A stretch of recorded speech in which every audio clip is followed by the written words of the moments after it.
জামাত আওয়ামী লীগের যত বীজ আছে তাদেরকে তাদের দলে ঢুকাইয়া পবিত্রকরণের মেশিন হিসেবে নিজেদেরকে উপস্থাপন করলো। যে শিবির পরাজিত শক্তি স্বৈরাচারদেরকে পবিত্র করার মেশিন হইল, সেই জামাতকে নিয়ে আপনারা কথা বলবেন। এই স্যাংরামি খেলা দিয়ে রাজনীতি হয় না।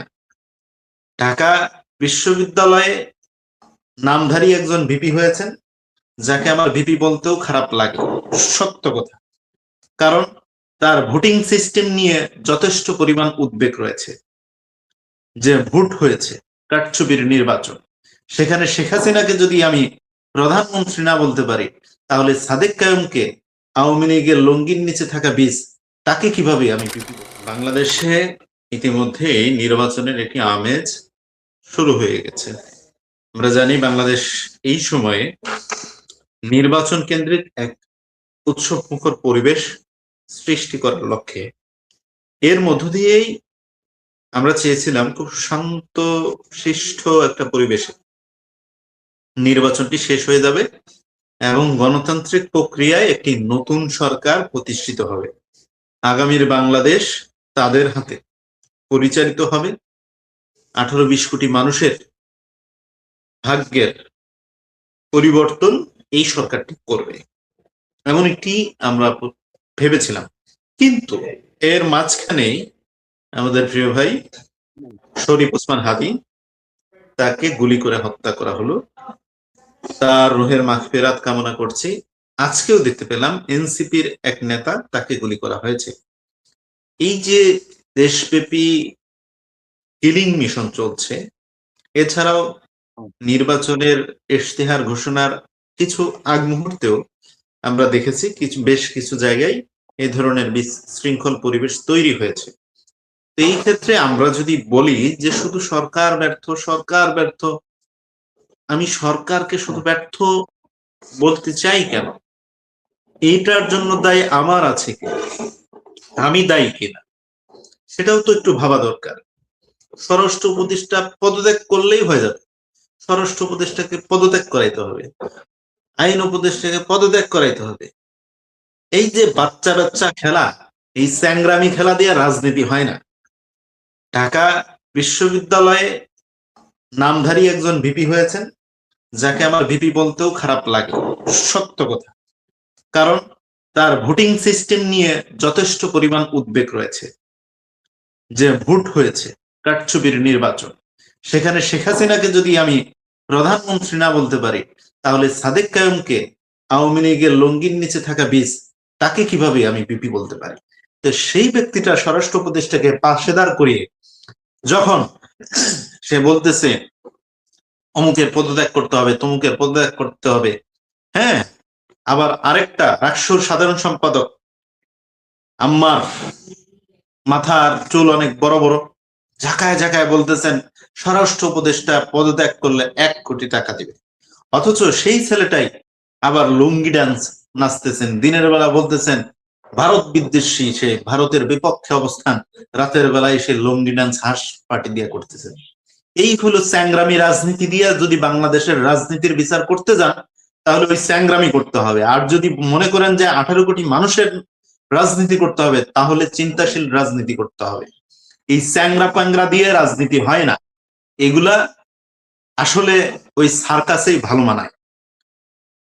তো আজকে হাদি সহ যারা অনেকেই এই যে এই ধরনের মানে ঘটনার শিকার হয়েছেন, আমাদের ভাই হাদিকে শহীদ করা হলো, আপনি একটু খুব ভালো করে খেয়াল করে দেখবেন হাদির সাথে এই ছেলেটিকে কে পরিচয় করিয়ে দিয়েছিল?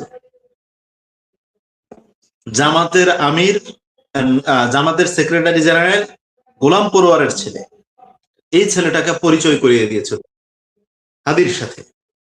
তাহলে আমরা কি কোনোভাবেই কালসাপকে বুকে জড়ায় ধইরা ঘুমানোর মানে চিন্তা করছি এরকম? আমাদের সেটা ভাবা উচিত কিনা? আমি খুব কষ্ট পেলাম এই বিষয়টা নিয়ে।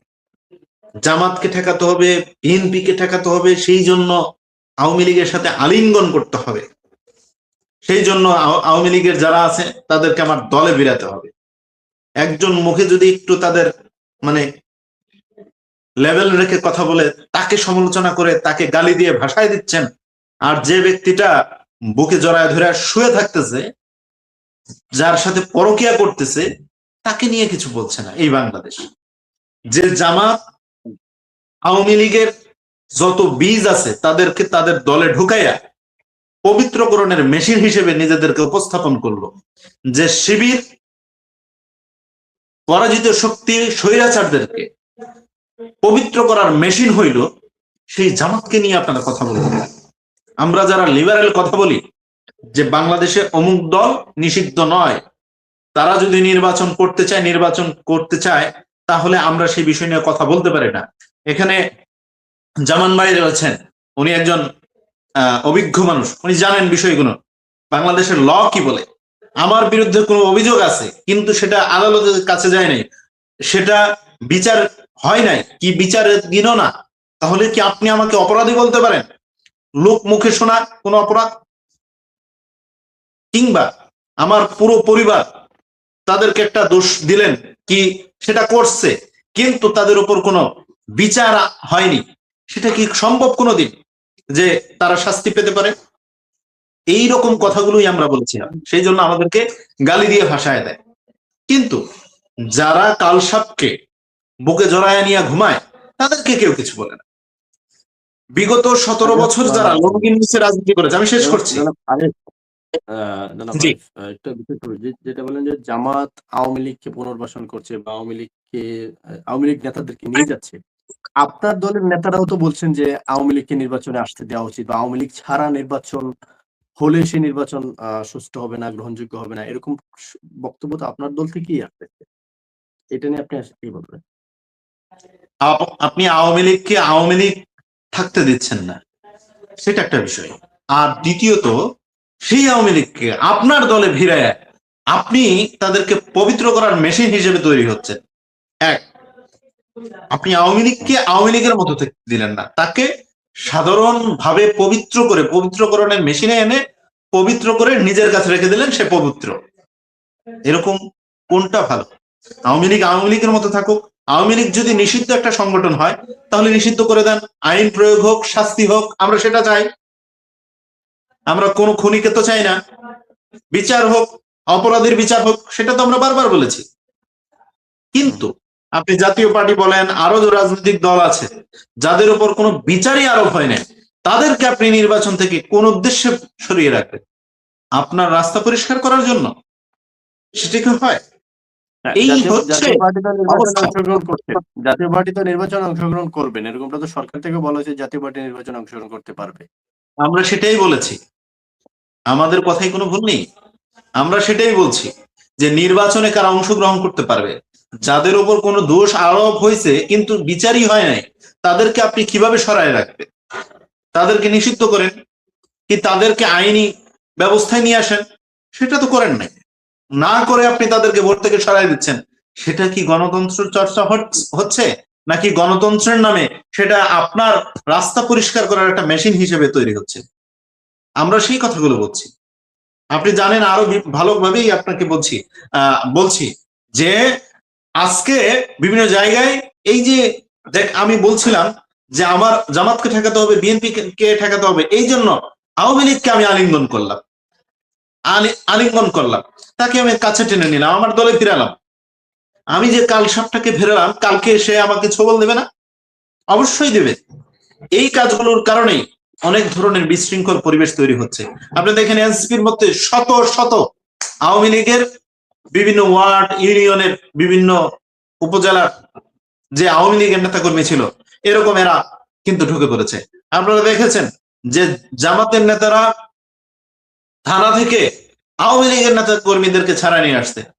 আপনি আরো আমি একটু ক্লিয়ার করছি, এই যে আমাদের উসমান হাদিকে যে গুলি করেছে ফয়সাল, তার প্রথম জামিনের আইনজীবী কে ছিল?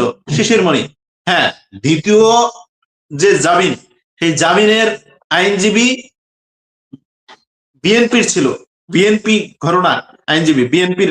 হ্যাঁ, এবং সেই আইনজীবীর যে মামলা, সেটারও কিন্তু মামলা শিশিরমণি নিয়েছেন এবং শিশিরমণির সহকারী হিসেবে ওই বিএনপির আইনজীবী কাজ করেছে। আরেকটু আমি আপনাকে পরিষ্কার করছি, আবরার ফাহাদের খুনির আইনজীবী কে ছিল?